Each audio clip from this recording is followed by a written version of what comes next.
Somos los autores de una película única en el mundo. Rodada en 3 dimensiones y narrada por nuestra voz interior. Esta es la película de nuestra consciencia. Tejida a base de sensaciones y que solo nos pertenecen a nosotros, este cuento interior, privado, íntimo, se está convirtiendo en objeto de estudio de la ciencia. En la mayoría de las culturas, el pájaro es la metáfora del alma. Pero, ¿podemos observar nuestra consciencia como observamos a los pájaros en los documentales?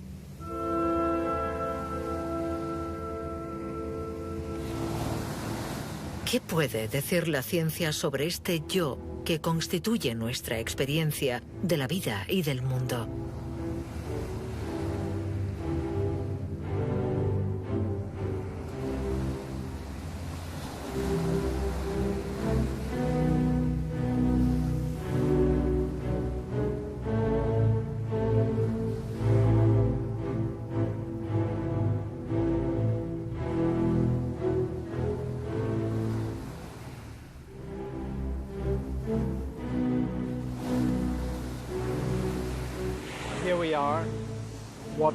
Estamos ahí mirando el océano, escuchando el ruido de las olas, sintiendo la temperatura, percibiendo con los sentidos, experimentando el placer, el bienestar. Y todo esto nos provoca una emoción.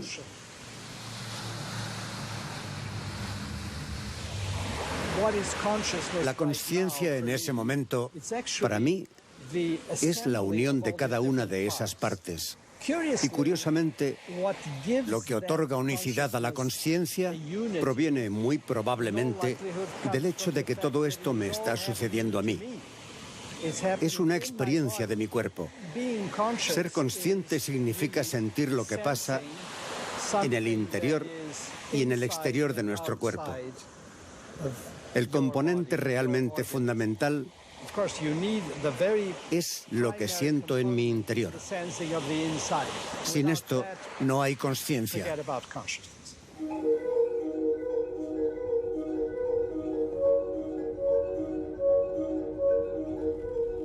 Antonio Damasio es conocido en todo el mundo por sus investigaciones sobre el cerebro, cuya complejidad está explorando. Para él, la conciencia es fruto del incesante ir y venir de las percepciones externas y las emociones internas. Eso que llamamos la mente no es otra cosa que el resultado de este intercambio entre nuestro cuerpo y el mundo que nos rodea.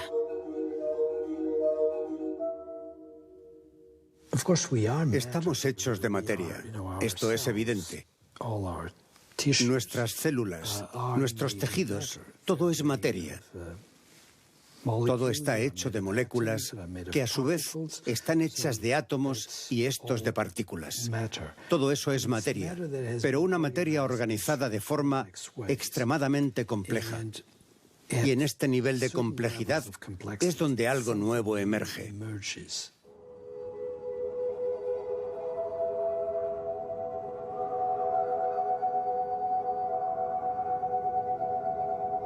Igual que un tornado provoca millones de acontecimientos interdependientes, los científicos sostienen que la consciencia surge de la actividad compleja de miles de conexiones que existen entre nuestro entorno, nuestro cuerpo y nuestro cerebro.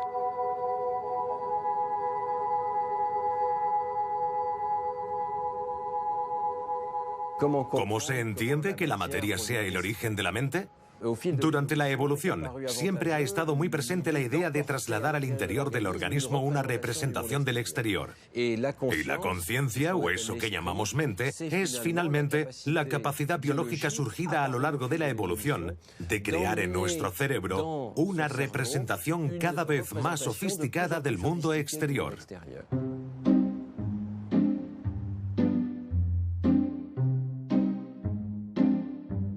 Para comprender el origen de la mente, es necesario tomar conciencia de la tarea de representación, interpretación y reconstrucción que hace nuestro cerebro. Lo que vemos es una representación continua del exterior.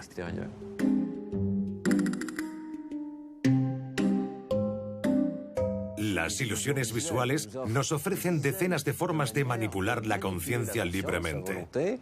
Si, por ejemplo, miramos este tablero, vemos las casillas, un peón negro, otro blanco, no hay ambigüedad. Pero si lo miramos de cerca, el color de las casillas y de los peones es exactamente el mismo. Es el mismo nivel de grises que penetra en nuestra retina.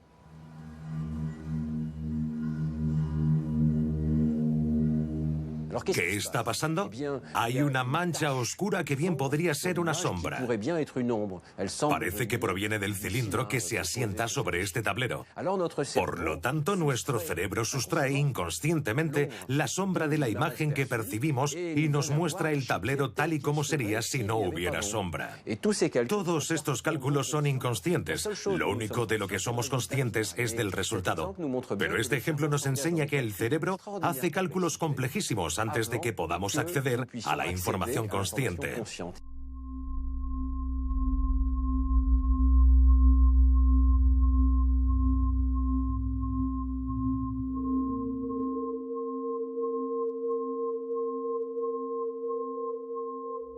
Hay numerosos experimentos que nos permiten demostrar que el cerebro trata informaciones de las que no somos conscientes.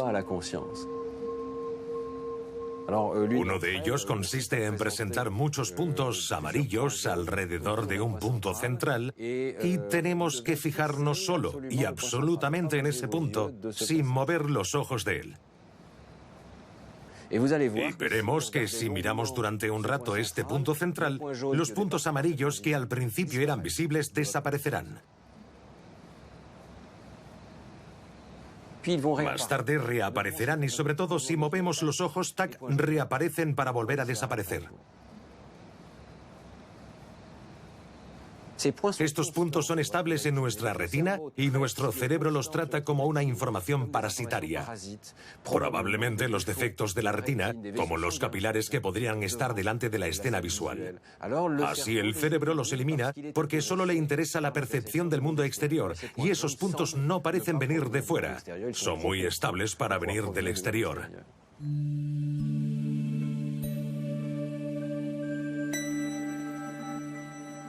Lo que vemos continuamente es una reconstrucción de la realidad exterior.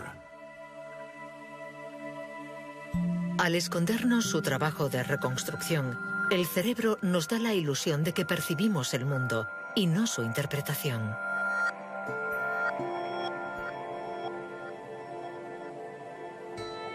¿Cómo podemos saber entonces aquello que da origen a la conciencia? Hemos elegido una estrategia muy sencilla. Hemos tomado a algunas personas adultas, despiertas y conscientes, pero les hemos presentado la información al margen de la consciencia mediante imágenes subliminales. ¿Ve usted correctamente? Sí.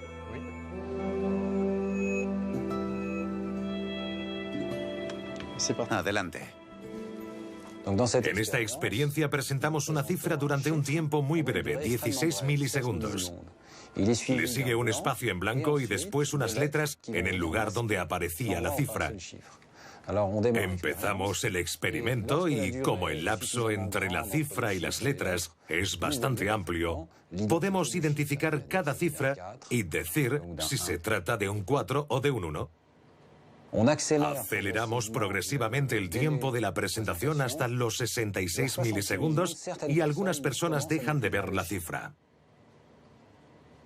Y cuando la pausa entre la cifra y las letras alcanza los 33 milisegundos, ya no conseguimos ver nada y la mayoría de la gente tiene la impresión de que ya no hay número.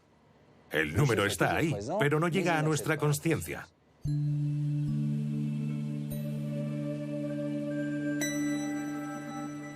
Gracias a la imagen médica, podemos seguir el tiempo completado de la secuencia temporal que conduce desde una cifra en la pantalla hasta su representación.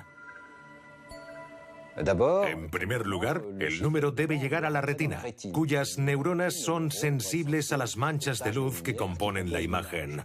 Entonces, este estímulo es tratado por las áreas de visión del cerebro y durante aproximadamente 200 milisegundos, estas áreas analizarán inconscientemente la forma y reconocerán qué objeto es.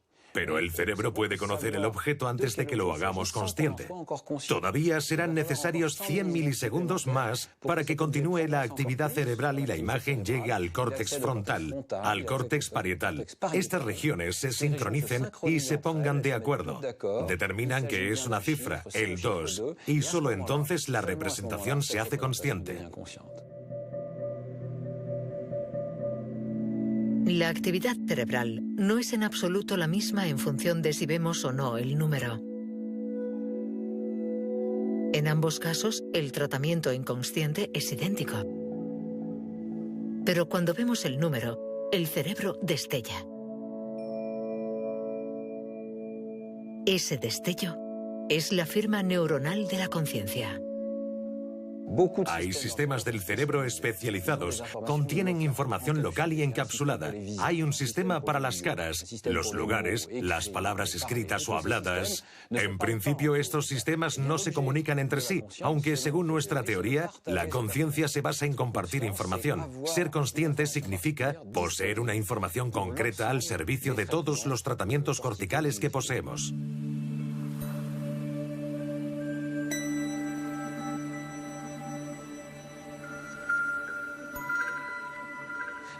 No sabemos cuándo tiene lugar el primer momento de consciencia. Sería interesante saber cuándo sucede por primera vez. Es evidente que el bebé en el útero tiene movimientos que, aunque sean coordinados, pueden haberse producido de forma refleja, sin ser conscientes.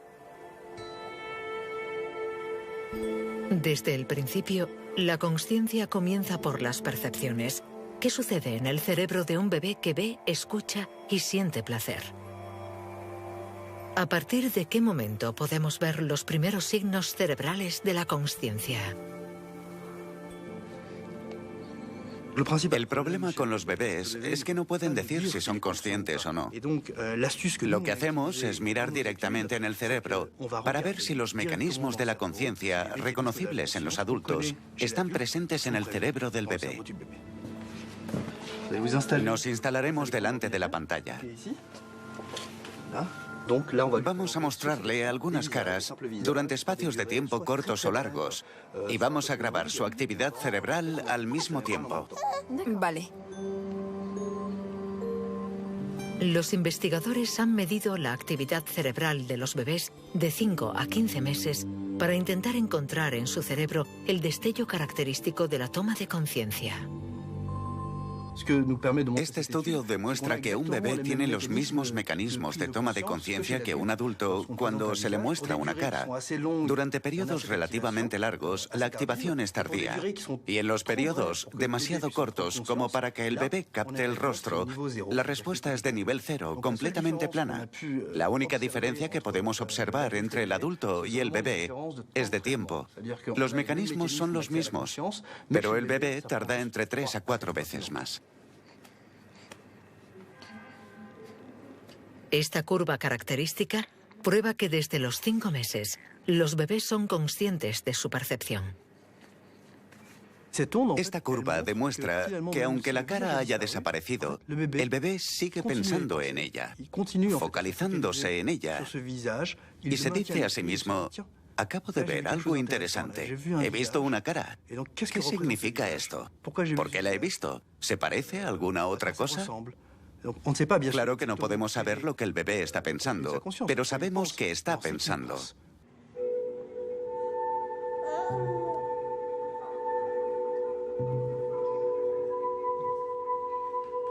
Ser conscientes de una información no significa que tengamos conciencia de nosotros mismos.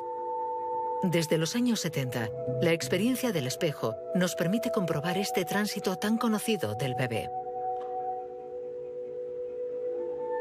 A los 2 años, el bebé es capaz de tocarse una mancha puesta en su rostro sin haberse percatado. Este experimento se ha filmado con un espejo de 2 caras. ¿Quién está ahí?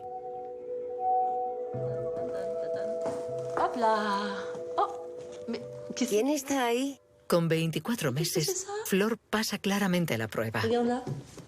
Melson, de 18, todavía no. ¿Sabes quién está ahí?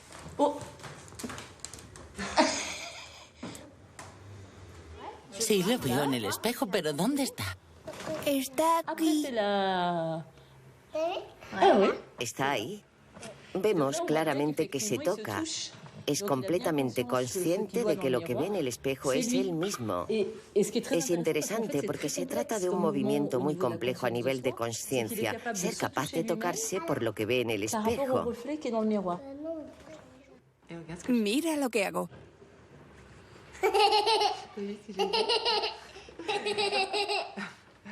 Es como si avanzáramos por la vida construyéndonos en capas sucesivas, como si nos envolviésemos. Somos algo muy, muy, muy sensorial. Estamos justo en el corazón del reactor. Y poco a poco añadimos protección. Comenzamos a reconocernos, a vernos, a representarnos, a tener una imagen propia. Pero estas capas que contienen parte de nuestra realidad, al mismo tiempo están fabricadas con pensamientos, creencias, sistemas de valores que no nos pertenecen, pero que hemos tomado para adaptarnos al mundo, para ser amados. La base de todo es la necesidad de ser amados, por eso nos construimos todas esas capas. Este es el cerebro. Mira lo que hay dentro.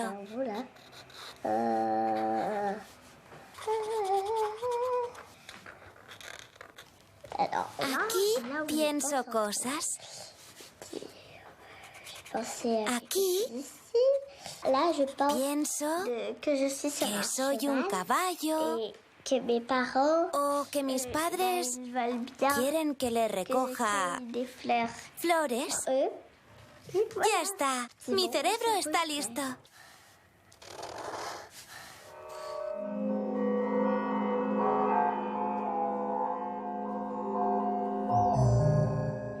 La conciencia es como una imagen de nosotros mismos que nos refleja permanentemente. Procede de lo que percibimos a través de los sentidos, pero los sentidos solo pueden capturar aquello que se corresponde con lo que ya tenemos dentro, es decir, es una especie de filtro. Constantemente nos estamos contando una historia. Es algo que nos emociona a la vez que nos perturba. Nos contamos una historia para poder vivir nuestra propia historia sin darnos cuenta de que se trata de una historia.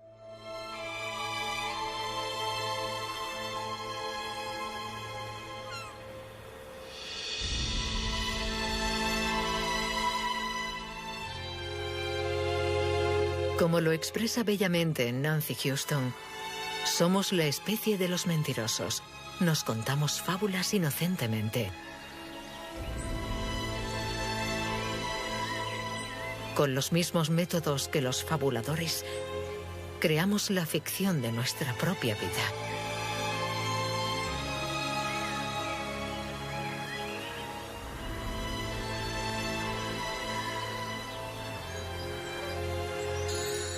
Nuestra conciencia es la representación del mundo al que pertenecemos, incluida dentro de nosotros mismos, y que se despliega como una historia. Hay 1000 formas de darnos cuenta de ello, pero un bello ejemplo es un vídeo alemán expresionista. Veréis formas geométricas, ese triángulo, una especie de rectángulo y después una pareja que llega. Hay interacción. Estos movimientos parecen una especie de conflicto con sus pausas. Vemos la mirada de ese individuo. Podemos incluso decir a qué sexo pertenecen, la forma redondeada, femenina, y esta masculina. Cada espectador puede diseñar su propia historia, está fuera de nuestro control. Miramos y nos contamos la historia.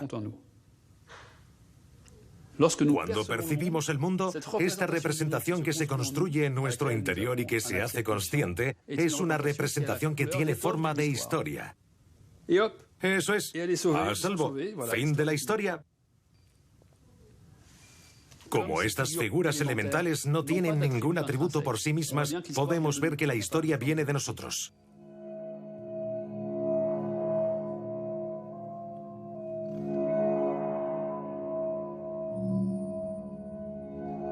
¿Por qué? ¿Por qué le damos sentido? No sabría responder a esta cuestión, pero no podemos escapar del sentido, estamos prisioneros en él.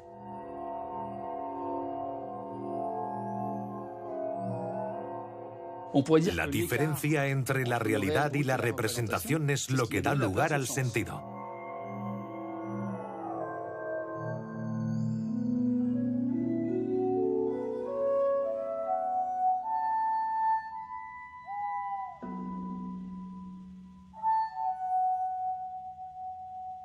A lo largo de los días, nuestra fábula interior se interrumpe, divaga y vuelve a empezar de nuevo.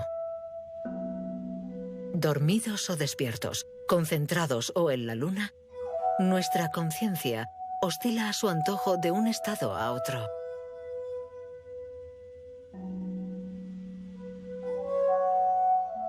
Pero a veces, esta química sutil se apaga. La historia que nos da vida se para.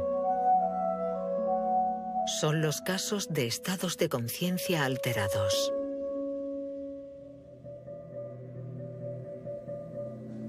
¿Qué es la consciencia? ¿Cómo la explicamos? ¿Es una cuestión de actividad neuronal? ¿Sabemos dónde encontrarla? ¿Es este diálogo que tengo conmigo mismo en este momento? No. No podemos reducir la consciencia al simple hecho de tener o no un lenguaje o una comunicación.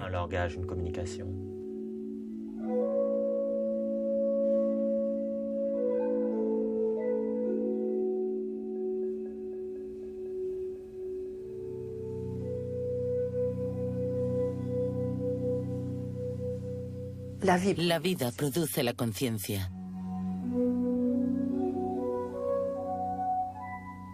Tenemos que vivir con Nathan. Lo poco que tenemos, que no es gran cosa, lo poco que tenemos, hay que estimularlo, este estado de conciencia. Sigue el espejo con los ojos. Otra vez. Genial. Fue un accidente de coche, lo típico de alguien que va conduciendo demasiado rápido porque ha bebido, y cuando llegamos la policía nos dijo: no sabemos qué hacer con el niño está muerto. Lo llevamos al hospital a cuidados intensivos y estuvo en coma 4 años. Nathan, mírame.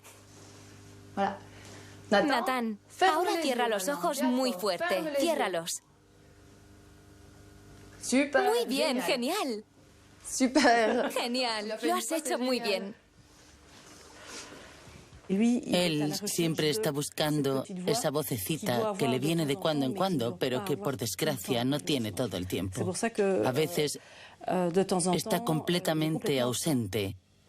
Puedes preguntarle, hacer lo que quieras, come, bebe, no importa, está completamente ausente. Y otros días está presente. No tengo voz. Estoy muerto. No estás muerto, Nathan. Todavía no. Estoy muerto. No, todavía no. Eso más tarde, ahora no. Cálmate, Nathan. Mamá está aquí.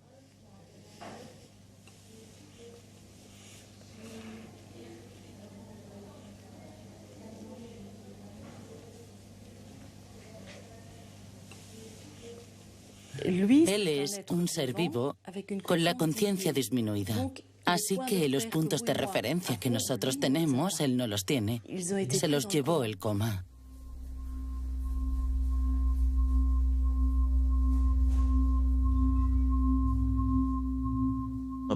Nuestros pacientes no están dormidos o despiertos. Muy a menudo se trata de una continuidad de diferentes estados de conciencia alterada. No es un estado de conciencia como el nuestro. Este flujo continuo de pensamientos conscientes que todos tenemos, en su caso, se interrumpe. Es fluctuante.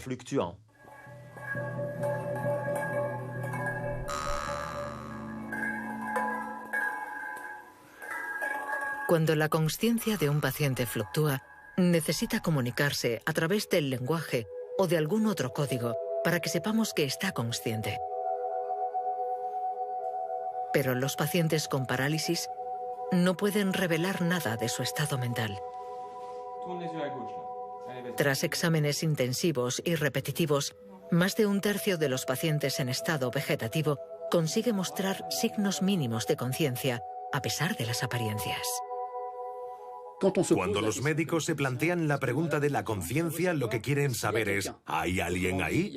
O dicho de otro modo, ¿frente a mí hay alguien que piensa, que siente, que tiene una vida en primera persona? Mírame. Estoy aquí, a tu derecha. Mírame. Mueve los dedos, la mano, inténtalo. Si el paciente no puede comunicarse, debemos ver su actividad cerebral para comprobar su estado de conciencia. Te pondremos un casco de electrodos y escucharás unos sonidos. Es para ver si reaccionas a ellos, ¿de acuerdo? Vamos a empezar. La idea del test consiste en que cuando estamos conscientes, siempre somos conscientes de algo. Por ejemplo, los sonidos.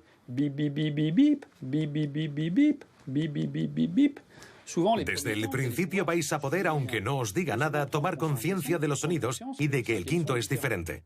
Y si registramos la actividad cerebral, veremos que el cerebro no solo procesa los sonidos, sino que ha comprendido que el quinto era distinto de los 4 primeros. Es una pequeña sorpresa y será capaz de provocar una toma de conciencia subjetiva. Ah, el quinto es diferente.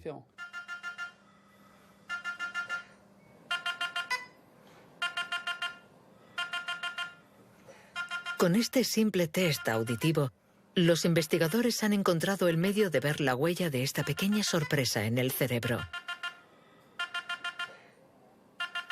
La presencia de esta huella indica que el enfermo está consciente. Aquí vemos que cuando hemos activado los sonidos, ha habido una respuesta de su cerebro a los primeros sonidos. Pero lo importante es que casi 3 décimas de segundo después de que el quinto haya sonado, y dado que este era diferente, inesperado, hemos tenido algo enormemente positivo, que no existía cuando el quinto sonido era como los demás. Es la señal de la toma de conciencia.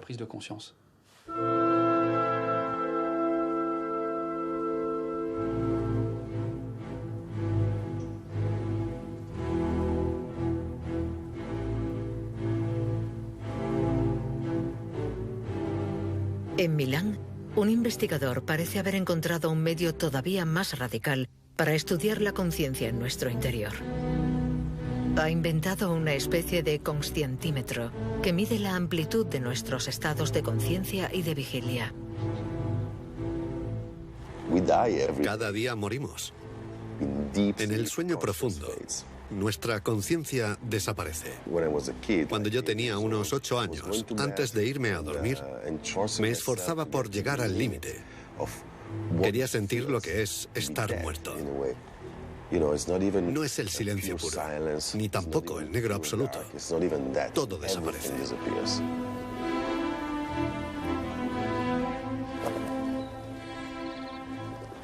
Siempre me ha fascinado la frontera entre ser y no ser. Y cuando la conciencia se va, tenemos que entender lo que hace el cerebro. ¿Qué pasa ahí dentro?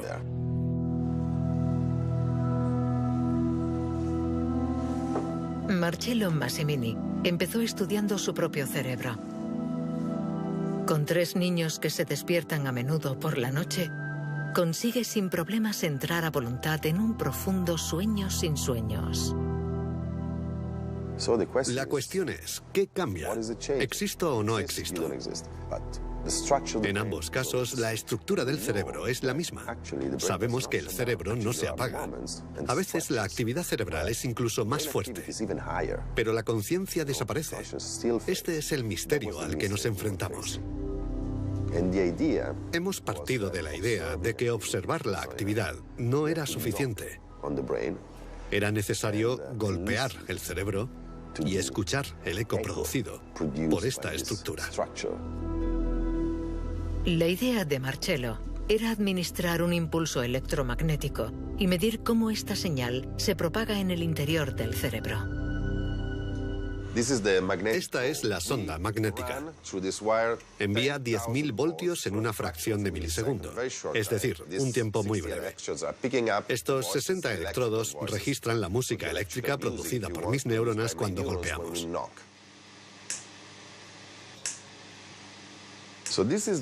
Este es el eco de mi cerebro. Así podemos ver el grado de complejidad. La sinfonía es compleja mientras estoy aquí y ahora, y debería ser sencilla y aburrida cuando estoy durmiendo.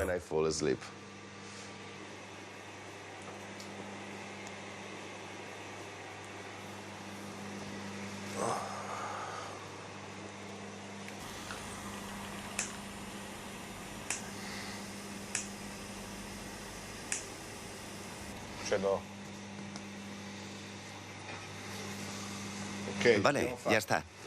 ¿Has dormido? Sí. Hace unos minutos yo no existía. Es todo. Ahora existo. Estoy seguro de ello. Es mi única certeza.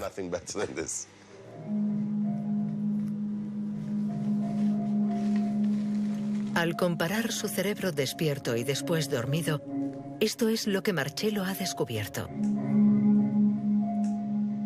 En un cerebro despierto y consciente, el choque eléctrico reverbera durante largo tiempo y de forma compleja.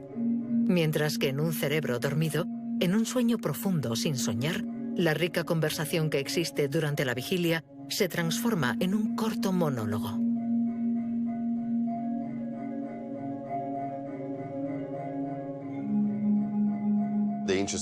Lo interesante es la respuesta durante el sueño. El cerebro siempre está activo, no se apaga, pero su respuesta es completamente diferente. Es anodina, local, y ha perdido totalmente su riqueza. El cerebro está activo, reacciona, pero ha perdido su complejidad. Medir esta complejidad significa medir nuestro estado de conciencia.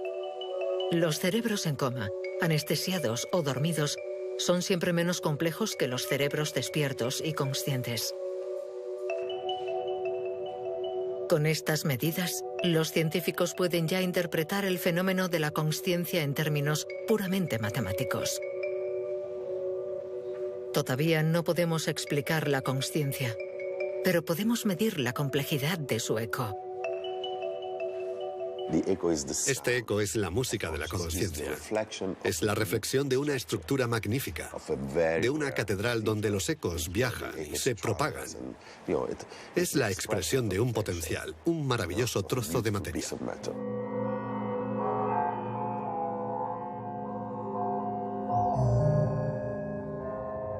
Cuando dormimos sin soñar, nuestra actividad cerebral es poco compleja. Pero ¿qué sucede cuando soñamos? Nuestro cerebro se desconecta del mundo, pero sigue generando personajes, simulando nuevos paisajes a partir de recuerdos adormecidos no conscientes. ¿En qué estado de conciencia o de inconsciencia estamos cuando soñamos? Los sueños. Un punto muy interesante. Freud los llamaba el camino real hacia la inconsciencia. Lo que no significa que sean inconscientes, porque el que sueña puede contar sus sueños.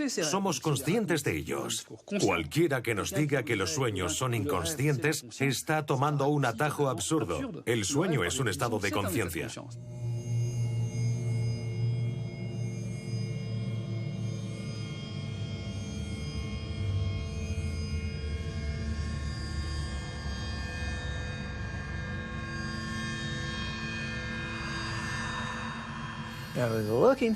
En 1978, yo buscaba un medio para estudiar la conciencia.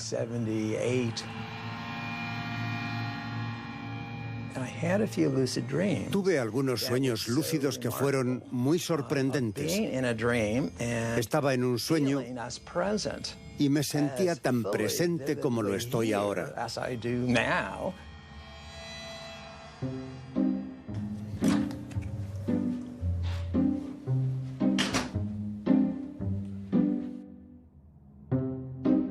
El sueño lúcido significa soñar y saber que estás soñando.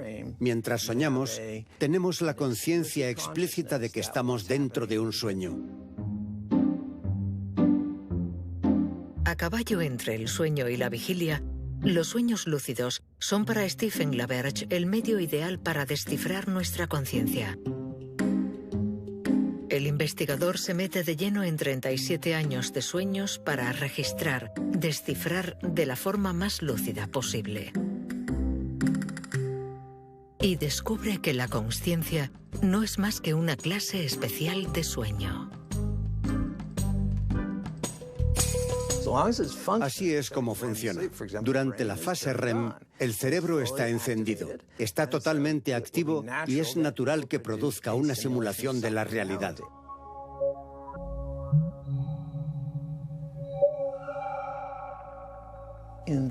Cuando estamos soñando, solo utilizamos lo que ya está en el interior de nuestro cerebro.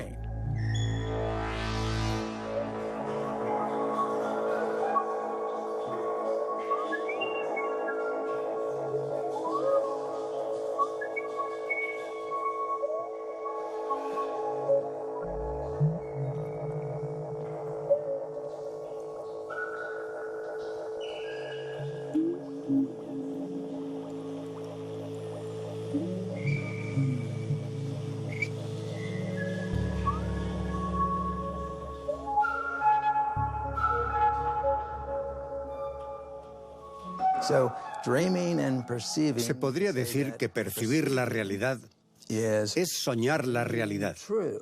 Nuestra conciencia está limitada por la realidad física, mientras que soñar es percibir las cosas libremente, es decir, sin los límites de la realidad.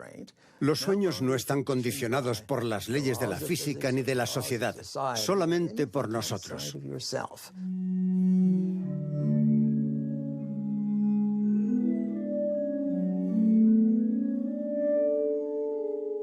Si no soñáramos, probablemente seríamos más rígidos de pensamiento, menos creativos, menos flexibles de cara a la realidad. Los sueños son extraños. Suceden cosas que no tienen sentido. Y lo que llamamos extraño es la otra cara de la creatividad.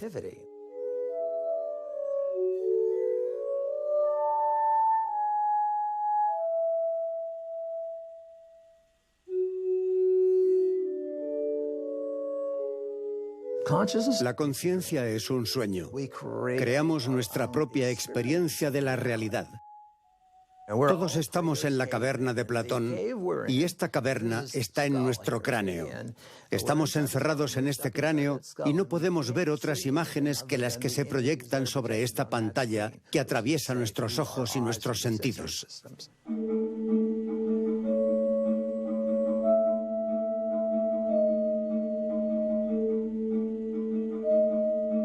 La conciencia es el reino de las ilusiones. Cuando soñamos, tenemos la intuición de que nuestro espíritu se va de nuestro cuerpo. ¿Quiere esto decir que nuestra conciencia es nuestro espíritu? ¿Cuál es el papel de nuestro cuerpo en nuestra conciencia? ¿Sentirse a uno mismo no es también una ilusión? La conciencia que tenemos de nosotros mismos parte del cuerpo. Si nos preguntamos dónde estoy, nos identificaremos con el cuerpo. Es más, si alguien nos pregunta en qué parte de nuestro cuerpo estamos, no tendemos a identificarnos con el dedo meñique. Si nos lo cortaran, no nos gustaría, pero no tendríamos la impresión de haber perdido mucho. Pero si hablamos de la cabeza, tenemos la idea que es ahí donde estamos.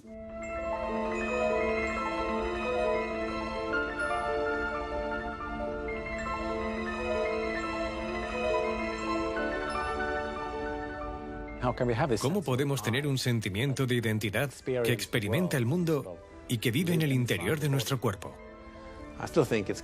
Sigo pensando que es un misterio. Esta masa informe que podemos coger con las manos, ¿cómo llega a fabricar un individuo con todos sus recuerdos, sus experiencias, su personalidad y sus valores?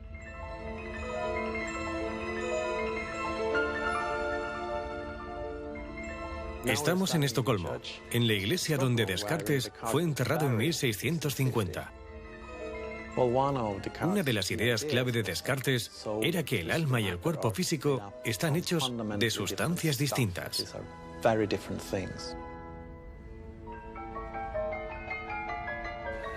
Irónicamente, 16 años después de ser enterrado, su cuerpo fue trasladado a Francia, pero no su cuerpo entero. Alguien había robado su cabeza. Es una verdadera paradoja para alguien que pensaba tanto en la unión del alma y el cuerpo, haber sido enterrado sin cabeza.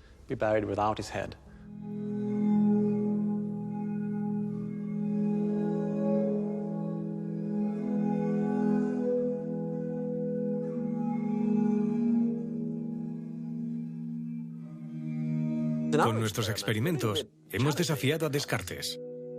Hemos creado unas imágenes corporales de tamaño natural en las que modificamos la experiencia que tenemos respecto a nuestro cuerpo.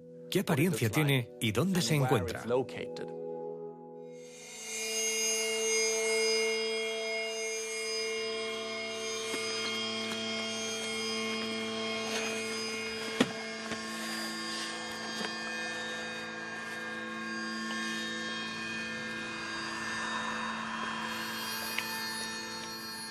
Pondré tus piernas rectas.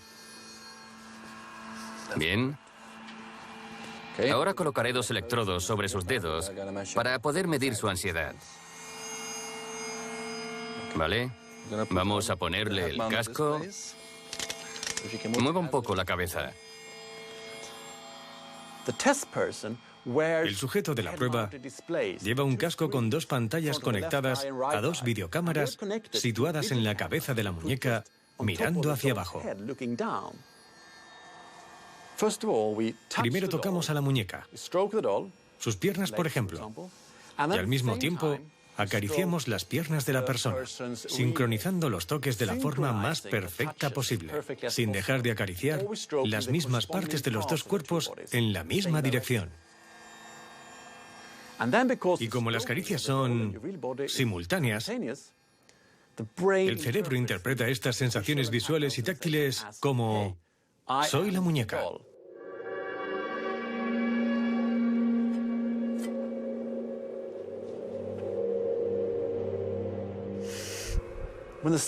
Cuando amenazan el cuerpo de la muñeca, sentimos mucho miedo. Empezamos a sudar. Y esto podemos medirlo. Es una prueba objetiva. El sentido común nos dice que tenemos un cuerpo, que vivimos en un mundo real. Eso es. Pero este experimento nos dice que no es así de simple. La experiencia consciente que tenemos del mundo y del cuerpo es una creación. Es una experiencia creada por nuestro cerebro.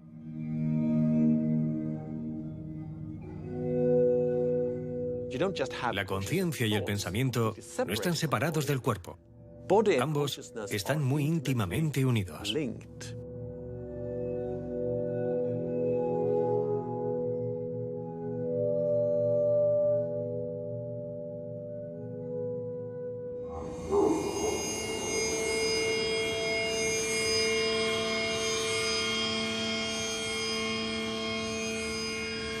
Para los científicos, nuestros pensamientos y nuestras emociones no surgen de un espíritu inmaterial, sino de un cuerpo y especialmente de un órgano, el cerebro. Nuestro más pequeño deseo y cada una de nuestras decisiones estaría registrada aquí, en el entramado de nuestras neuronas, bajo la forma de un código todavía misterioso.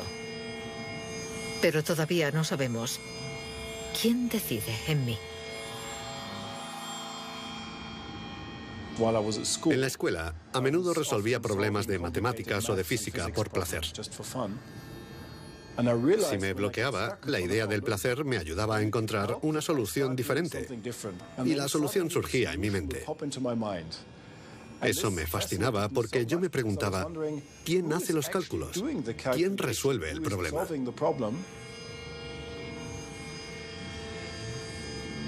En Berlín, John Dylan Haynes busca la huella cerebral de nuestro libre albedrío.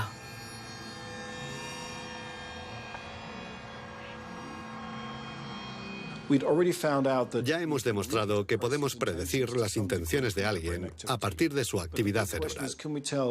Pero la gran pregunta es, ¿podemos decir anticipadamente qué decisión tomará alguien en el futuro?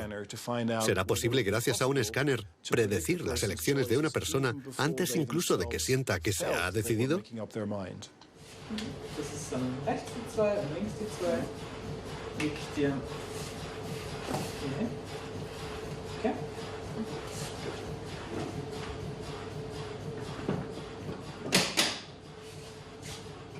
Es un experimento muy simple. Hay dos botones, uno a la izquierda y otro a la derecha, y tienen que decidir libremente cuál apretar.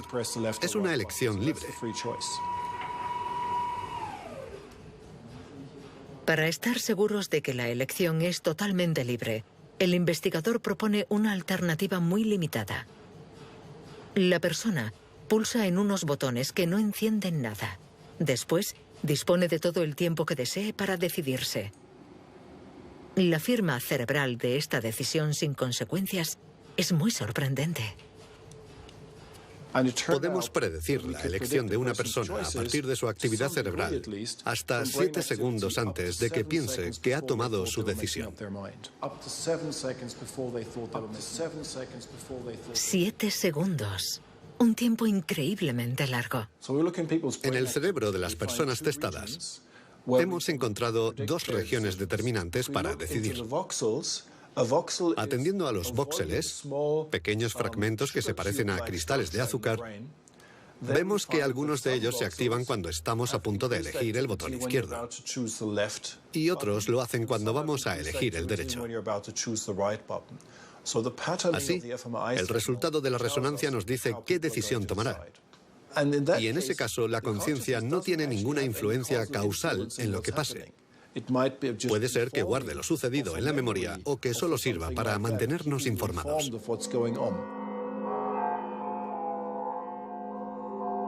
Este experimento solo hace la prueba sobre una minúscula decisión sin ningún objetivo. Pero ¿qué sucede con nuestras decisiones complejas? ¿Surgen de una suma de pequeñas decisiones tomadas en secreto por nuestras conexiones neuronales? ¿O bien existe un yo consciente capaz de influir en nuestros mecanismos inconscientes? Si por libre albedrío entendemos la inocente afirmación de que podemos tomar una decisión independientemente de nuestro cerebro, entonces las investigaciones actuales son bastante claras al respecto. No existe el libre albedrío. El sentimiento de libertad es en parte una construcción de nuestro cerebro. Ponemos en marcha todos estos circuitos de nuestro cerebro y activamos los sistemas de valores registrados en él por nuestros genes y por nuestra educación. Así tomamos una decisión que llamamos libre. No debemos pensar que estamos capacitados para un nivel de decisión más allá. Nuestra conciencia soporta decisiones que son como la cumbre del iceberg, surgidas de las profundidades de nuestros circuitos no conscientes.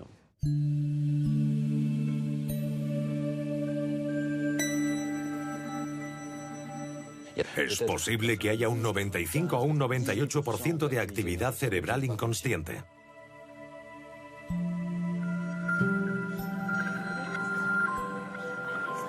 Lo que considero como mi yo existe en gran medida al margen de mí mismo. Pero eso no significa que nuestra conciencia no juegue ningún papel en nuestros procesos inconscientes. Nuestro cerebro es una máquina biológica tan extraordinaria que se transforma por su propia actividad.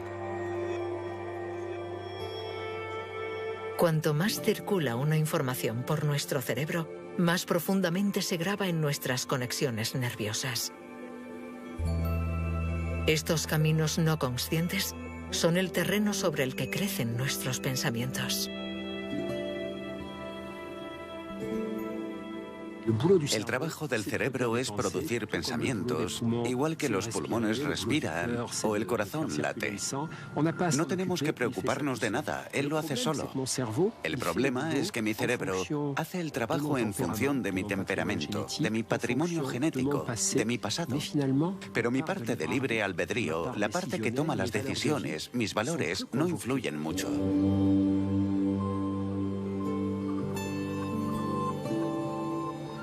Cuanto más consciente soy de lo que me está sucediendo y mayor conciencia tengo de cómo estoy viviendo mi vida, mi experiencia, más aumenta mi libertad.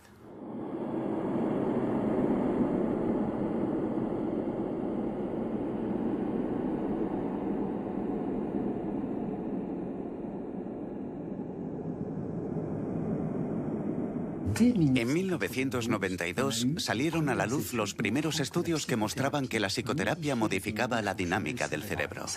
Es un dato histórico, porque por primera vez se comprobó que los esfuerzos puramente psicológicos y comportamentales modificaban el funcionamiento de un órgano, en concreto el cerebro.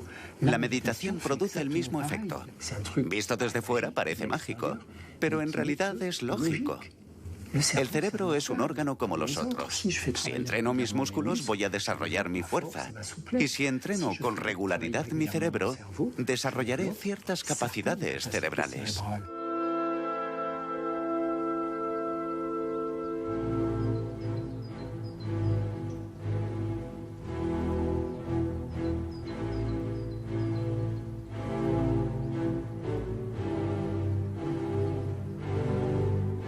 Pero, ¿cómo puede la consciencia influir en el funcionamiento de nuestro cerebro? ¿En qué medida podemos atrapar la pequeña parte de libertad que nos ofrece nuestra conciencia? Volvemos al grupo de estudio del coma en Lieja, donde Stephen Laureys, Antoine Lutz y Marcello Massimini realizan un nuevo experimento: medir la complejidad de la actividad cerebral de Mathieu Ricard en diferentes estados de consciencia. Mathieu Ricard es extraordinario. Tiene una tesis en biología molecular con un premio Nobel en el Instituto Pasteur. Y también ha estudiado durante más de 30 años con grandes maestros de la tradición budista. Ha realizado entre 30 y 50.000 horas de meditación.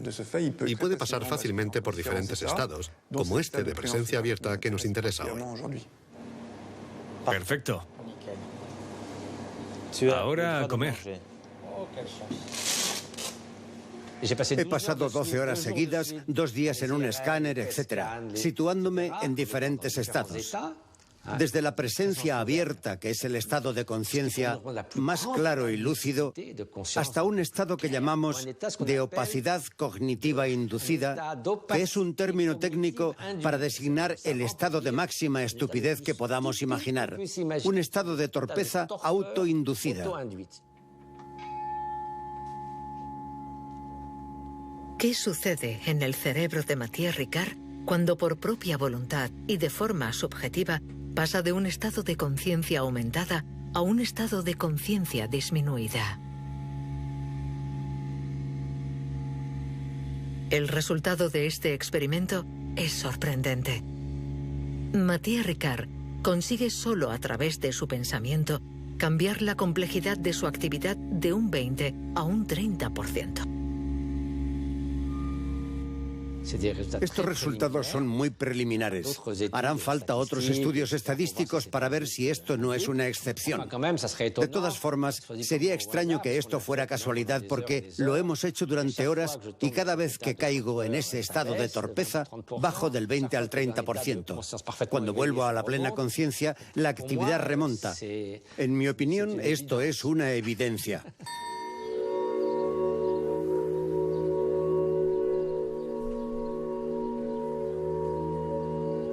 Nuestro cerebro puede modificar su propia forma de funcionamiento, y solo con el pensamiento.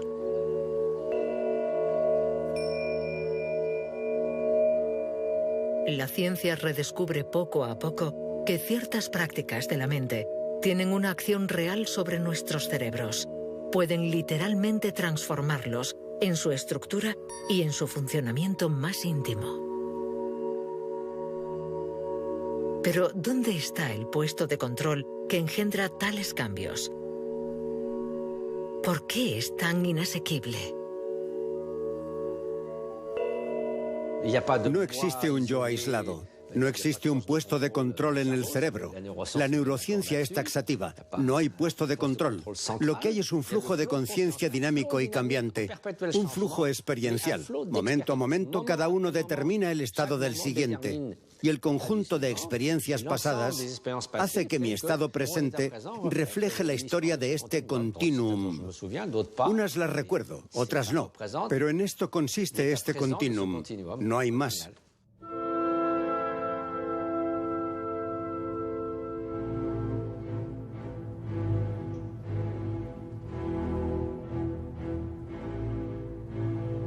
Nuestra consciencia está unida a la actividad biológica del cuerpo, en continuidad con el mundo que nos rodea.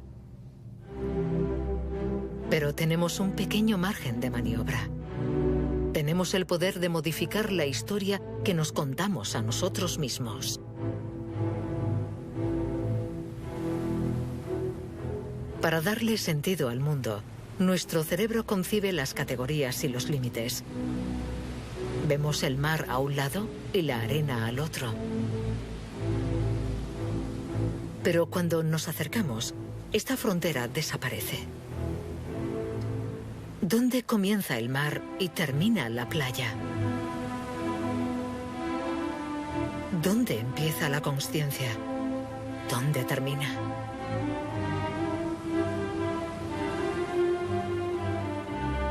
No existe un yo aislado que decide, separado del mundo, sino una red de relaciones hipercomplejas. Nuestra conciencia es una historia. Ese cuento colectivo, a la vez que singular, nos habla de la complejidad del mundo, de la inconsciencia maravillosa de los miles de fenómenos que hormiguean entre nosotros y a nuestro alrededor.